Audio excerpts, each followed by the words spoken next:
This is as good as we get. Are you comfy? I'm comfy enough. No, that's all I got. Is it on? So, yeah, the red light. Watch it. 3, 2, 1. Welcome to the Tiny Titans podcast. Okay. For real now. Okay, I was going to tell you to start. Don't cry. But if you need to cry, I do have Kleenexes. Okay. You want me to start? I was coaching me, like, don't cry, don't cry. So we'll do an intro. Welcome to the Tiny Titans podcast. Today, my mom, Lori Preston, is with me, and we're going to talk about some stories because she has lived with us for about 2 years. She doesn't live with us anymore. She's staying right now. But she lived with us for about 2 years while I was super pregnant with Carter, and then while Colby was coming and all of those things were happening. So she knows a lot of stories about things. So we're going to get her side of the story. You were never super pregnant with Carter. Okay, super sick. Yes, totally super sick. You were so ill, yes. And you were just as ill with Colby. Yeah. Horribly ill. So, yes, 2 years. So the story that we wanted to tell, the big story though, is the first time that you stayed home alone with Carter happened to be the night that Colby was born. So lots of things going on that night. And yes. If you don't know, Carter at this time had oxygen as well as her G2. Mm-hmm. And she was, how old was she? Well, she was a little over a year. Yeah. She was 15 months. She wasn't 15 months she older wasn't than her adjusted year, though. No. She was 15 months old, but she wasn't to her adjusted year yet. Yeah. So then she was still pretty little, and she was still waking up multiple times through the night. So, okay, so let's just preface what happened. So I started feeling gross. I went in the morning.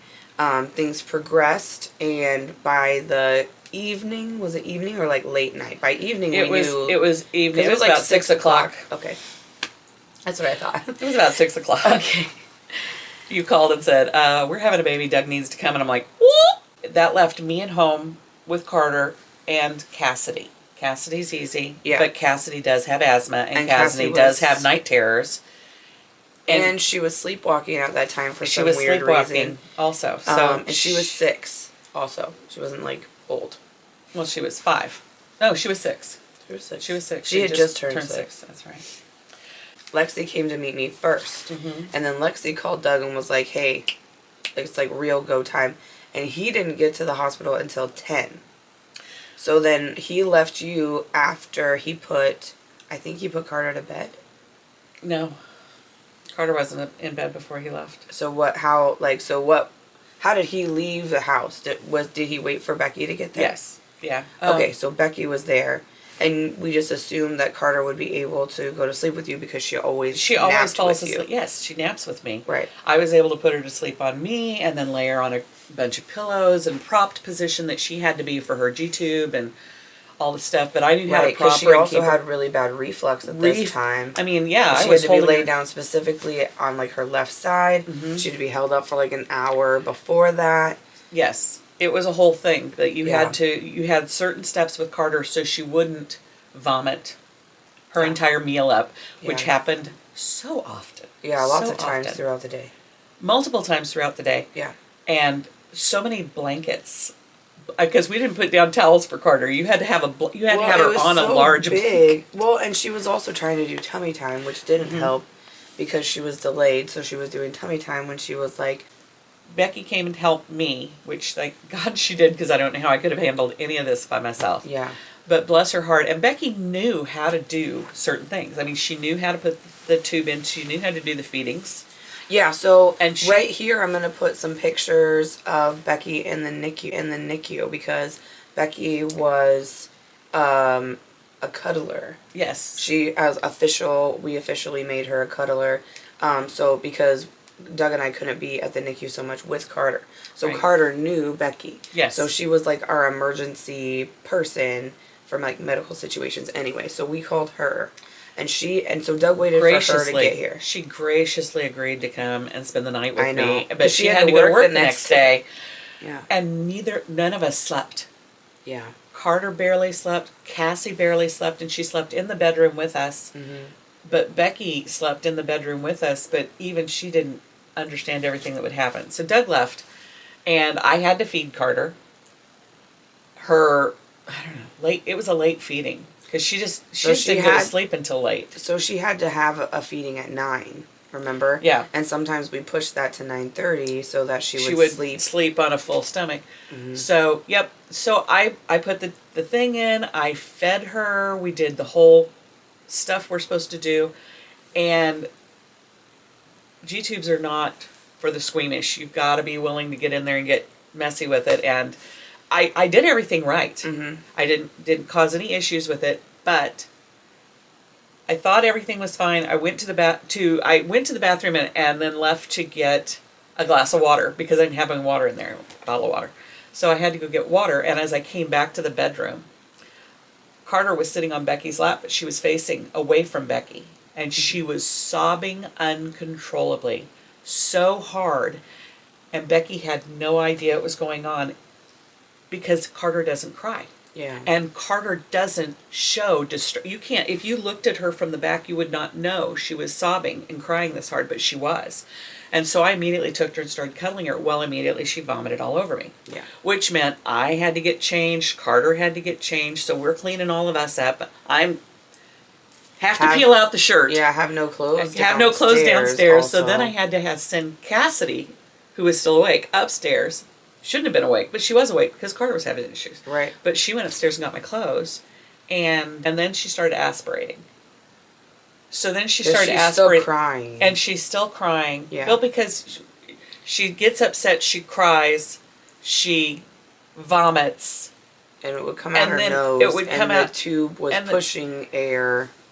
It was weird. It was a very odd. Yeah. The whole thing was.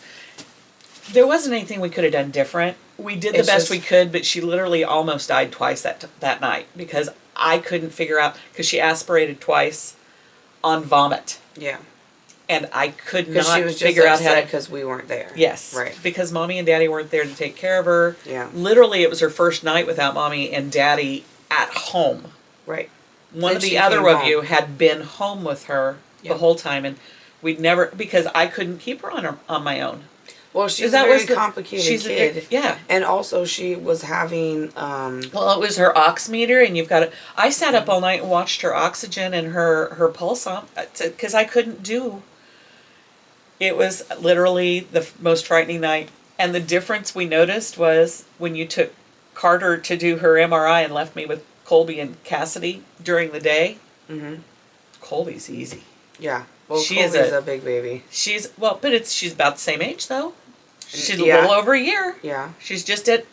It was probably the same amount of hours, too, because Doug came only for Colby's birth, and as soon as he was like, she's in the NICU, she's not going to die, I have to go home. And thank God he did. He came in about, 8, 9 the next morning. Yeah. He was only gone about 12 hours. Mm-hmm. Long enough to get down to Champaign, hour and a half. Mm-hmm. Calm down have a baby, whatever, see the baby, cuddle the baby, and come back. And thank God he did, because Becky had already left. Yeah. And I had already refed Carter, and she'd already vomited again, and I'd already had the aspiration, had to do the suction thing. Yeah. It was a horrifying, most horrifying night I think I've had. And I've had a few.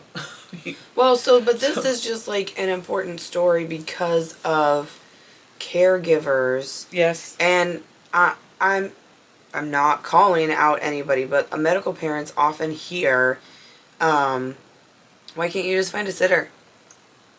You can't. Why can't you just find someone to watch them? It's just, they're very complicated. Different babies are different. And I know parents who have full-term babies who do not have medical complications, and they don't like to have their kids watched by other people because their kids don't like other people. Right. They would just rather be with their parents, or other kids that don't stay at other people's houses. They only sleep in their beds. Mm-hmm. That's where they're comfortable at. So kids are different already. Just regular, normal babies. Right. And then you throw in complications, And she's only been, how long has she been home? Like a year? No. No, She no, came no, no. home She in- came home at 9 months, and this was like 6 months later. Yeah, because I didn't go full term with Colby either. No, we didn't. So she came home in June, and then Colby was born in November. So yeah, not even 6 months. Not even 6 months that she was home. So I mean, she was still kind of During that whole time, learning things. yes, Carter was learning. Well, she was learning how to try to breathe, how to Yeah. roll. She came home a vegetable. She came home a 3-month-old. Yeah. A big, Physically. physically. Mhm. She was about 3 months size. Well, she was in 6 to 9 when she came home. Right. I'm just talking about her physicality. She didn't roll over when she first came home. Yes, her skills wise. Her skills wise, she was a 3-month-old. We were still working on tummy time and head control and being comfortable being held when Yeah. you're walking around. Yeah. And she's really floppy because she doesn't have the muscular control. Which I think is why, looking back, now I'm just randomly thinking about this, but just because you said that, with her floppiness, I think that added to her reflux because she couldn't protect her airway. And then also now we know that she has a dislocated vocal cord. Right. So I wonder if that was in the way also. And now she has also had her tonsils and adenoids out. Which could have caused a lot of that. A lot of all that stuff stuck in here. Yeah. I'm impressed that she was able to vomit as much as she did. I mean, mostly people are it's able to breathe because it was way up here. Mm-hmm. So, that stuff came out her nose also. All the time. That is actually really crazy when you think about it. Yep. So that was a crazy night. Yep. But we made it through. Carter didn't die. No one died. One had Cassie to go to the emergency room. Cassie didn't have a nightmare and she didn't sleepwalk, and she was upset because she stayed in the room with us. Yeah. She didn't sleep any more than the rest of us slept, and we all slept the next day. Yeah. Well, except Doug. Doug slept when I came downstairs after I went to sleep, and then he went to sleep for like 4 hours. Yeah. It's like we were just tag teaming each other. Man, I need a nap. Yeah, I know. You go sleep, I'll go sleep, and then but we're all scared of it. Yeah. All of us are frightened to be with Carter by themselves, especially at that time. Yeah. Now, not so bad. She's a joy. Oh, she's fine now. Well, no, she's not fine, but No, she's much better now. She is not a danger to herself more than a toddler is. No. Before, just her breathing and eating was a danger. Yes. Yes. Because she could die at any moment. But she still does what she did last night. I didn't realize she was crying. I was getting up. Silent cries. She silent cries because of the dislocated cord. And she still, because she silent cries, you still don't know when she's gonna do something. Because you can't tell she's crying, and she could get very upset. You just have to watch her, and she just has to be. Hence the monitor 24/7, right? Well, I mean, I've had 3 very volatile introductions to your children. Yeah. The first one. They're all emergencies. They're all emergencies. The first one you had Cassie. The first one was very strange as well.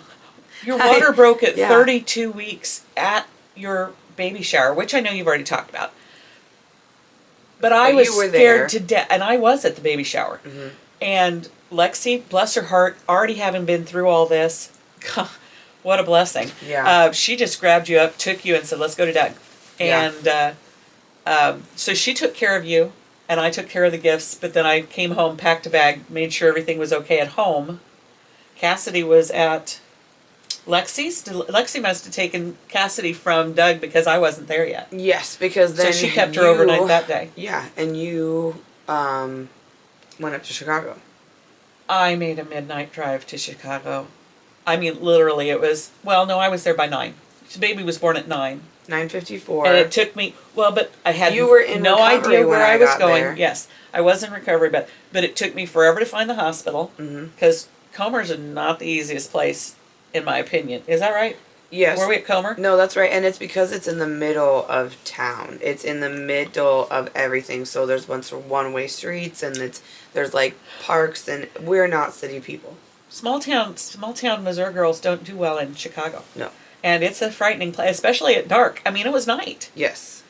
It's 9 o'clock at night in October. It's dark, and I mean it's not it ain't for the weak. Anyway, took me forever to find a parking spot. Took me forever to figure out how to get in the hospital because every door I'd go to, there's a security guard. Well, this isn't the one you come through. Tell me how to get in. Yeah. I walked for miles in that hospital before I ever figured out where labor and maternity was. It's the same thing if you guys did the same thing. If you've heard Cassie's story, they did the same thing with us. Yeah. So anyway, Cassie's was very bad. Carter, I got a call from Doug, and he says, "I need you. You need to come now. Cassidy's by herself." I said, "What?" He says, "No." He says, "Lexi's got Cassidy. Kaity has gone to the hospital. We're trying not to lose Carter." And I went, "I'm on the way." And I threw whatever I could into the car. I mean, it probably took me an hour to pack and come, but... You were with us at Cassie's. Yes. And then you were in Missouri for Carter's, but you were with us for Colby's. Yes. So that's how that went. And then by the time I got here... So you had a 4.5 hour drive. 4.5 hour, well, 4.5, 5, depends on... How fast you go. How fast you go and how many stops. I made it pretty quick that day. Carter's was a very scary time. Yeah. Because we literally thought she was dying. And to top it all off, it's all the things you went through.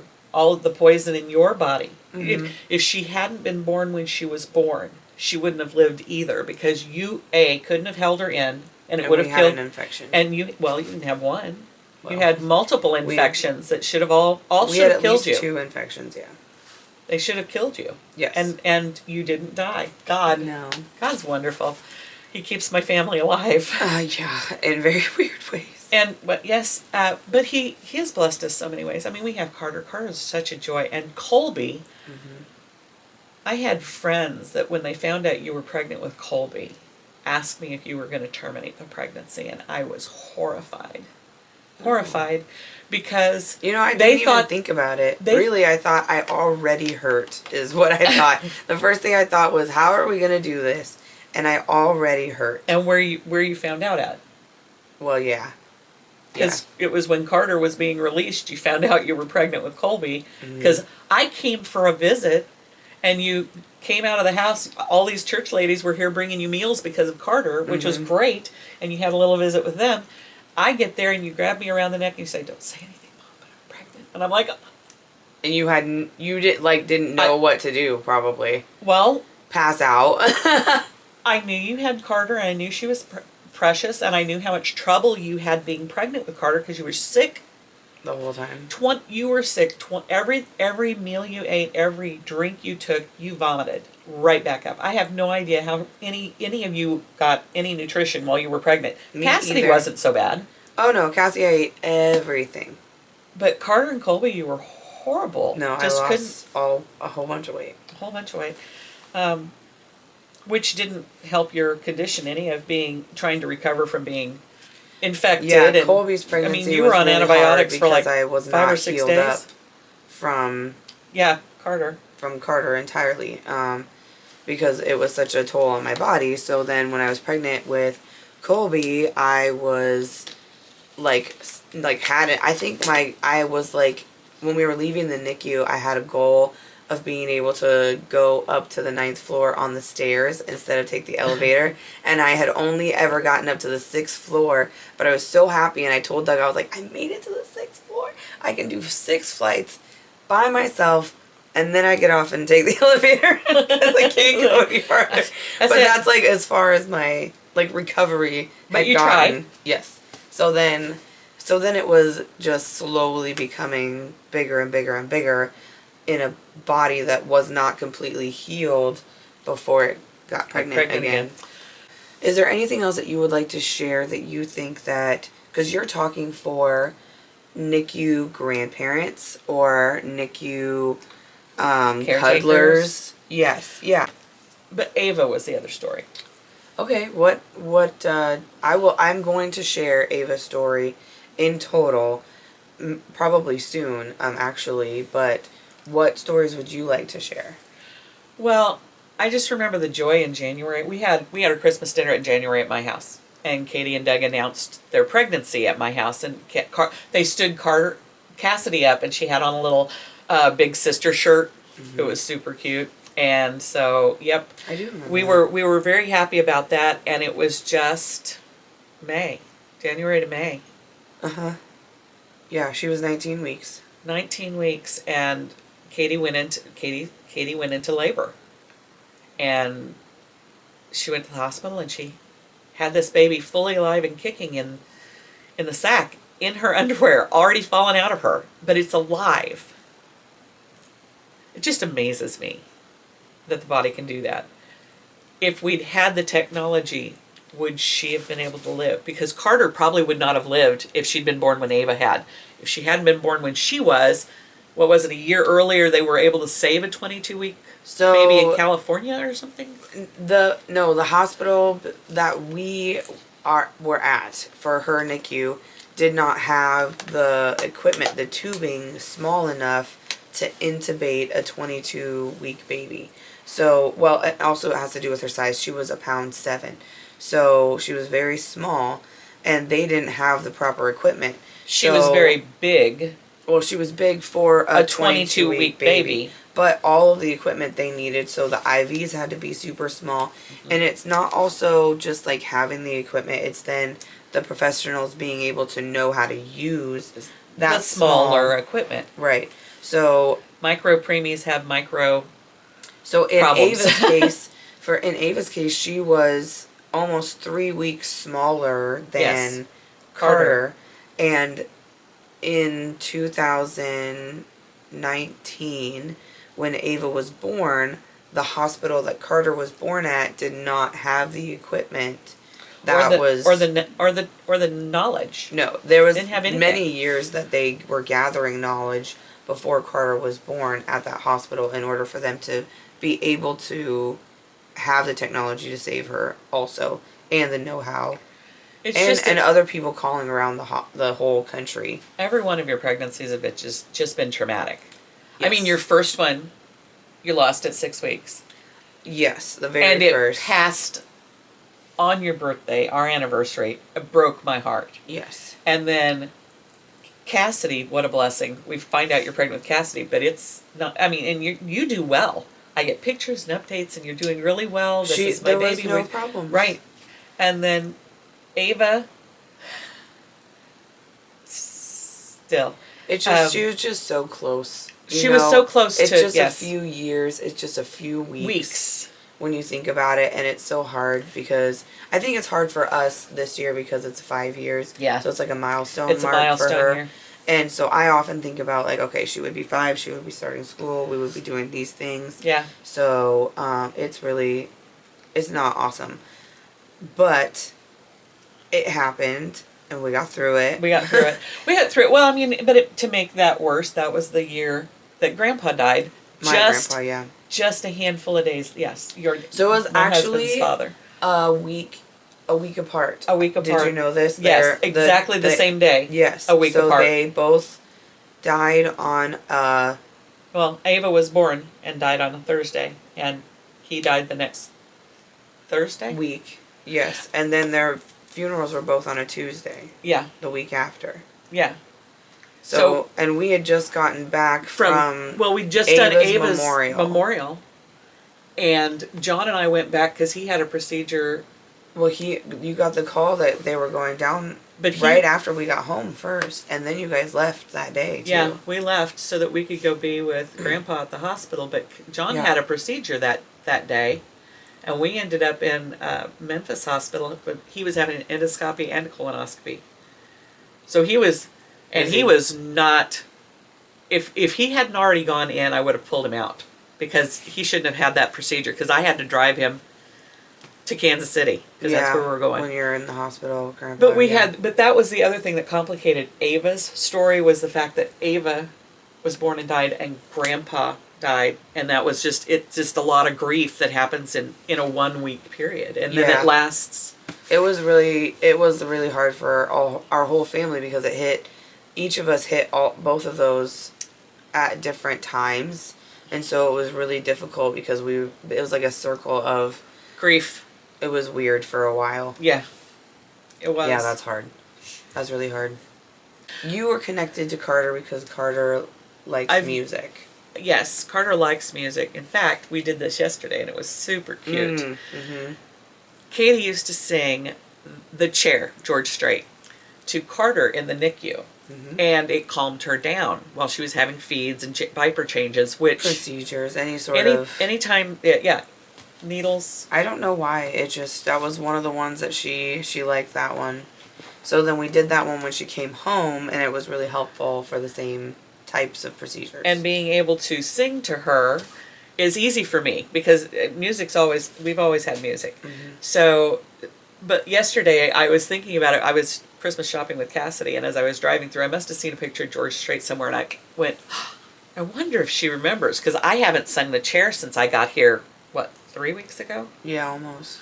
And so I got home, and I said, Katie, follow me. And Carter just she's wandering around. She walked behind the chair, and I said, well, excuse me. She came running out, and Katie joined me, and she's like, joy on her face, and she just quivering, her feet were stomping. She was the whole time. And then she came and gave me the biggest hug, which... Like real hug. A real hug, as if Carter was doing it. Yeah. Which she'll come to you and you'll grab her and hug her, and she'll keep her arms in. She'll let you hug her. She lets you hug her. Yes. But she initiated a hug over a song last night, and that was so super cute. But yeah, we sang everything. I've sung Miss Rachel on repeat, which is all the nursery rhymes and then a few extra songs that they've made up. But Carter knows them all, and they're all super fun. Carter loves music. And she learns through music, which we know has always been a thing. Music and memory often work together. Her vocabulary is huge. I mean, literally. She can't form a sentence to say, Mommy, I want water. But she can sign water. She can say drink. She can say eat. She knows how to communicate the things she needs that are necessities. Yeah, and she's getting better at other new words. She sang Five Little Ducks and did all the actions, and she was counting it on she sang the whole thing. Do you want to share anything about you, by the way? About me. Well, I am not used to these preemie babies my daughter had, because my babies were big fat babies. Yeah. My babies. So that might be important, like your experience before. So the reason why it's very...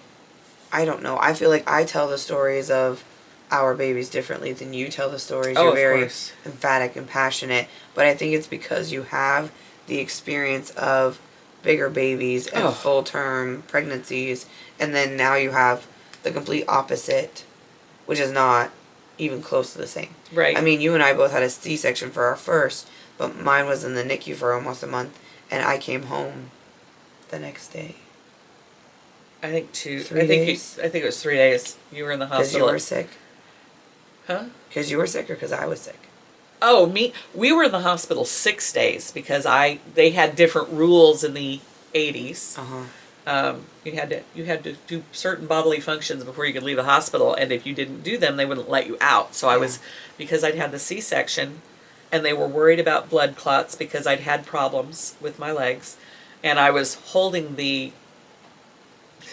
Lake Michigan. I had so much water. I mean, I was just holding water really bad. And you were born, and then we got rid of that. And then I had issues. It was I that had issues, not you. But I had issues because of the truck accident. Well, but so then that's big baby though. Yeah. I had a 9 pound, 9.5 ounce baby, 2 weeks overdue. Right. Both times. Both times. Well, Katie was 9.5. Joe was 9.15. Mm-hmm. So, 2 nearly 10-pound babies, but healthy, and everybody, the nurses loved my babies because they were such big, healthy. They sat up. I mean, they could hold them up. They could hold their heads up. They were just very strong, and it's a whole different baby than holding Cassidy the first time as a very tiny infant in the hospital. I didn't get to touch Carter. I didn't even get to see her until she was like 4 months old. Yeah, she was just so tiny. We barely got to hold her. And I could only touch her head and her feet. Yes. And we took that picture because this was how big she was. I couldn't do anything else. And Colby, I went down to see her a couple of times. You held her. Didn't you go in and snuggle her? Yes. Yes, a couple. Yeah, because I could. Yeah. I couldn't touch Carter, She was but a I big could. baby. Yes. Well, Colby was a bigger baby. Baby. Well. Especially after like the 3rd week that she was there. Yeah. Once we passed the like, she needs to like settle into the NICU, figure out how to eat, figure out how to do her things. Then you could come and just like hold her for an hour and then go home. Yeah. I got to cuddle her for a while, and that was a blessing because it's a long drive. Right. You're driving an hour and a half to do an hour's worth of cuddling, and then you come come back. But then it's so important for the baby. It's so important for us. Yeah, too. Also to grow that bond. So then also because and we thought it was super important for you because we knew that you were going to be here whenever she came home. Right. So we wanted you to also have that. Have a little bond connection with to her. And I can't say enough about cuddlers in NICUs. If you have time, any time in your life, that you have extra time and you're not doing a whole lot, there are NICU babies that need to be held. Their parents can't be there, their grandparents can't be there, they're sick, they're in the hospital, and they need somebody to come and hold them. And if you have nothing else in your life, if you can't go for... I think everybody should come and be a cuddler at some point if you've got the time in life to do it. Obviously not new mothers. They have older women. They have volunteer programs in Well, every hospital I am aware of. Yeah. Did you have men cuddlers? I didn't even know. Yeah, so I specifically, when Carter, her experience was very long. So because most of the people who work in the NICU are women, I requested that if there were men therapists, men nurses, men respiratory therapists, that they would work with Carter so that she would not be scared of guys. So she actually they called him the NICU grandpa. I don't know his actual name. I've never actually met him. But he snuggled her quite often, I know. Well, and then you had Becky and Barb who came, and I think there were a few others. There was a couple other cuddlers as well that were her regular cuddlers. Who follow her story now, and we still talk on Facebook and stuff like that too. So and I do have a friend who knew us before we had preemie babies, and who now is volunteering to be a cuddler in the NICU because of Carter and Colby's stories. So that's kind of cool. Yeah. But it was scientifically proven to help babies get healthier. Yes. Get healthier faster. It makes them... It regulates them. It regulates... Yeah. There are so many things about it. I don't even understand all the logistics. I just know that tiny NICU babies need to be held. Mommies and daddies can't be there for everything because some of them have babies at home. Some of them are very postpartum. Considering, or have had C-sections and can't come out, can't come see, can't, there's complications to everything. But if you've got the opportunity and you can be a cuddler, totally go be a cuddler.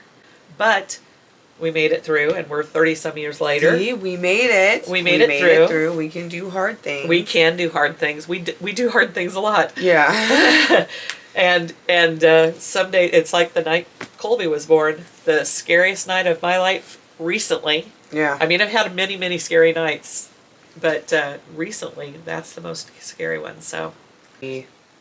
For the emergency birth of another preemie, yeah. Yeah. So that left me at home with Carter and Cassidy. Cassidy's easy, but Cassidy does have asthma, and Cassidy does have night terrors. And she was sleepwalking at that time for some weird reason. She was sleepwalking also. So and she was 6 also. She was on a bunch of pillows and propped position that she had to be for her G-tube and all the stuff. But I knew how to prop her. Because she also had really bad reflux at this time. I was